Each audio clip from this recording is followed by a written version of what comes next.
Hey everybody, this is sci-fi author Christopher Laird, and I have another book review today.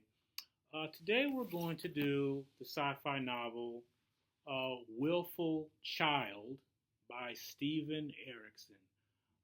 As you can see at top, he's a New York Times bestselling author, and here is the back of the book as well. Now, a little background on Steven Erikson. He's not known for science fiction. I think he dived into this uh, around 2014. I think this was the debut because this is in the series. So this is the first book in the series, Willful Child. And he's known for the Malazarian series. I never read them, but they're fantasy novels, which he wrote from 1999 to 2010. Um, and one of those books was a bestseller, and I think was the last book in that series. So again, Steven Erikson is known for his fantasy novels, not science fiction. And the Malazarian series was a successful series. People enjoyed it, people liked it, and like I said, that last book in the series I think was they debuted at number 12 on the New York Times bestseller list. So he ventured out into science fiction, wanted to do something different, and I was at Barnes and Nobles. It was quite a few years ago that I read this book, and it looked interesting. I picked it up, and as soon as I read this book, I didn't know what to think about it. The captain of it is Captain Sawback, and I did not like this guy from the start. I didn't like him. He was very crude. Didn't care about orders. Had a very dark sense of humor. Uh, wasn't the type of captain that I was expecting. I'm okay with the bit of a maverick. Okay, I'm gonna go against the rules, but I'm gonna do it for the greater good. The top brass doesn't recognize what I'm doing. They don't see the true evil. So I have to bend the rules a little bit to, get to the truth of the matter.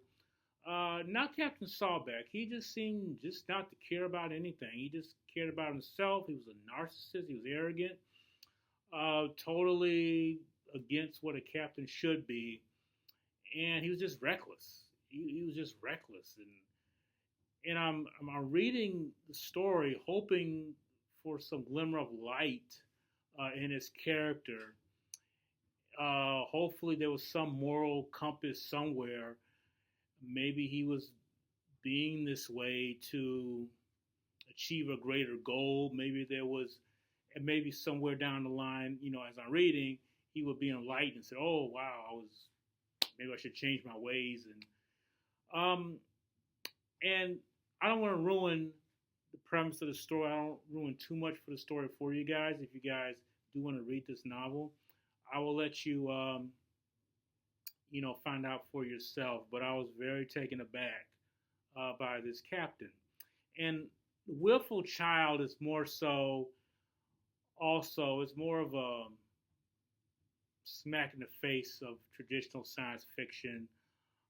Most of the novel was a parody of Star Trek. So there were actually two sequels to this novel, and they were, a satire off of Star Trek. So the second book of the novel was named The Wrath of Betty, which, if you're familiar with Star Trek, The Wrath of Khan was the part two of, Star Trek, the movie series. And then the third part of the novel, the final installment, was the Search for Spark, which we all know the third movie in the Star Trek series was The Search for Spock. So as you read the novel, you can kind of tell the similarities of Star Trek, the setup, the culture of Star Trek that was injected into this novel, but it's kind of making fun of it. So you can kind of see Star Trek similarities in it, but it's a parody of Star Trek. So if you don't like novels or shows making fun of Star Trek, you probably won't like this. But if you have a sense of humor about these things, you probably will like this novel. The plot in this novel, Willful Child, there is no general plot. So the crew of the Willful Child, they just kind of just go mission to mission, uh, meeting various alien races, dealing with different conflicts, and selling these conflicts in different ways. So there is no specific plot. It's just more so mission to mission type of things, more kind of episodic type of missions that they're doing. And the missions are kind of reckless. You know, they're just Sawback just kind of does what he feels, does what he wants, and he destroys civilizations, and he kind of just wrecks more conflict as he's going about it. So he's more so not really solving any conflict. He's kind of creating more conflict. So he's not really solving any problems. So the novel is just a lot of crude humor, a lot of sexual anecdotes, and uh, he has a sexual appetite, you know, for a captain, which is inappropriate. So, you know, I guess there's no human resources in the future, or at least not in this novel. If so, he would even be captain anymore. He would have been kicked out a long time ago. So, a very different character for a captain, very different character, not what you expect when you dive into this. So I was very taken aback, and to me, he wasn't very likable. And I think Steven Erikson did this on purpose to, again, make fun of traditional science fiction, make fun of traditional, you know, novels that that we read, traditional sci-fi movies that we've seen, and I think this novel does a great job of doing that. So if you're in the mood for crude humor, uh, not Sawback is not even a maverick. He just doesn't even apply to the rules. You know, nothing applies to him. He just does what he wants. So if you're in the appetite for that, I guess this would be a good novel for you to read. If you like a lot of crude humor, you know, this novel will be good for you. Now, for me, I'm a Star Trek fan. The original series was my favorite series. The Next Generation will be my second. I did not kind of grow fond of the subsequent, you know, Star Trek series. Star Trek Picard, you know, I enjoyed, which was a recent 3-season series that they did. I enjoyed that because it's like kind of a throwback, and it was nostalgic for me. So I enjoyed that. But I'm more of a Picard guy. I'm a firm believer in discipline, following orders, doing the right thing, diplomatic, thoughtful. You know, so I'm more a Picard guy, and Picard's demeanor and his characteristics kind of fall in line of what I believe in, what I kind of practice myself. So I'm Picard all the way. I do like Kirk. Kirk is a great captain. He can be a little bit impulsive, so you know, there's some things I don't know if I would do if I was Kirk. But if I was a starship captain, I would be Picard all the way. And like I said, I've always enjoyed Captain Kirk. I love Captain Kirk. Um, like I said, he's just a bit of impulsive. So, you know, I don't know if I will go straight line his way. But with Picard and Kirk, even though Kirk was impulsive, he had a moral compass. He had a moral core to his methods. So even though his methods may seem kind of, you know, off the rails a little bit, there's a moral core there. So he was doing it for the greater good. Same thing with Picard. Picard at times bent the rules a little bit, you know, to see that mission to be completed. But there was a moral compass there. There was a moral core. There was a moral purpose. With Captain Sawback, there is no purpose. There is no moral code. He has no moral compass at all. And like I said, if there was a human resources in this story, he would even be captain. I can't see how he can be captain. So, Willful Child, if you want something just totally out of the blue, something totally different, I will go with Steven Erikson's Willful Child. I would definitely go with this novel. If you want something more thoughtful, more in-depth sci-fi, um, I would not go with Willful Child. It'd probably be the wrong choice. But if you do want to mix it up a little bit, I would definitely go this route. Now, for me, here's the strange thing. Would I read this book again? Would I read the sequel? I'll probably give it another shot. I probably would. Reason being is I appreciate all authors going a different route, trying something different, not sticking to the mundane.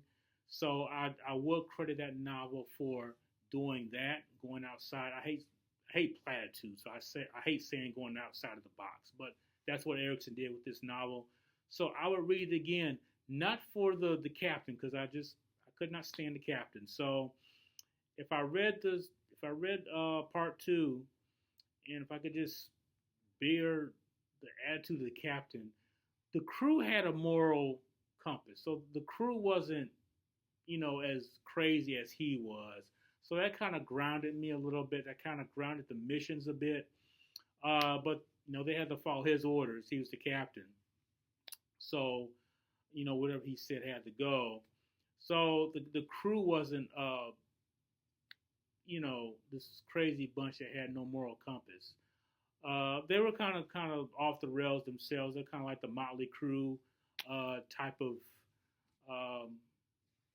crew. So, they weren't all perfect themselves, but at least they had some moral destination of, where they wanted to go or what they wanted to do.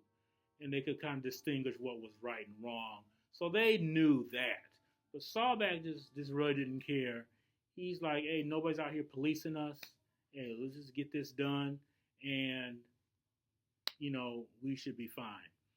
So I would read subsequent novels just because the crew just had a moral compass and the adventures they had were interesting. So Steven Erikson, Willful Child, a crazy novel, crazy stories. Like I said, there's no plot. Like I said, they're just going from mission to mission, and just kind of solving conflicts as they go. So before I leave you, I do want to just let you guys know about leaders and captains. If you guys remember Beverly Hills Cop, Axel Foley, he kind of bent the rules a little bit. Did things that he shouldn't have done. Breaking into places without a warrant, or trying to work around a warrant. And when he got out to Beverly Hills, he's like, hey, you can't do this, Detective Foley. You gotta follow the rules around here. You can't just go out and just be a maverick and do what you want. But Axel had a moral compass. He wanted to solve a crime, and he realized he had to go that extra mile to do that. And Axel was likable. He was charismatic. He was funny. So he had that going for him. So he was a likable character, and you liked him, and you wanted to, watch the subsequent movies. Like, oh, Axel was cool. And also, I'm thinking back of 48 Hours. I'm going back to the 80s. 80, 81, I think 48 Hours came out with Nick Nolte and Eddie Murphy. And Jack Cates was the same person. He drank on the job. He cursed. He was racist. He kind of disregarded the rules a little bit. He gave a criminal, his gun and his badge, in the movie. And then during the movie, he kind of lost, the inmate that he was supposed to hold for 48 hours.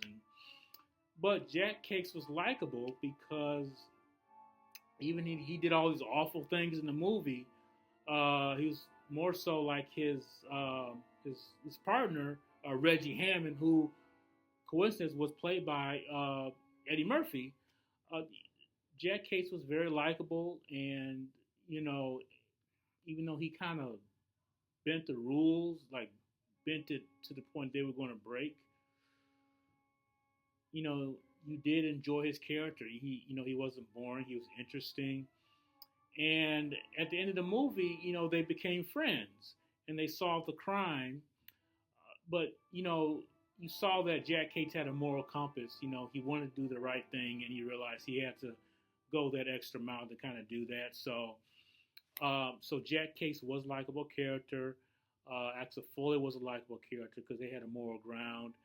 Same thing with Picard and Kirk. They had a morality in their arc. In his character's arc, there was no like he didn't see any enlightenment. So I probably gave away a little bit of the story, but if you want something different, like I said, Willful Child by Steven Erikson will be a great book to pick up if you want something totally different. If you want strictly hardcore sci-fi, traditional sci-fi like Isaac Asimov or something along those grounds, this is not the book. So once again, one more time, Steven Erikson, Willful Child. There's the novel. I found it a very interesting read. I did not like Captain Sawback at all. He's not a captain that I would want to work for. If I was on his crew, I want to get on another ship. Transfer me somewhere else. So that is my book review for today. I hope you enjoyed it, and I hope you join me next time. You guys have a great day, a great night, great morning, whenever you are looking at this. See you later.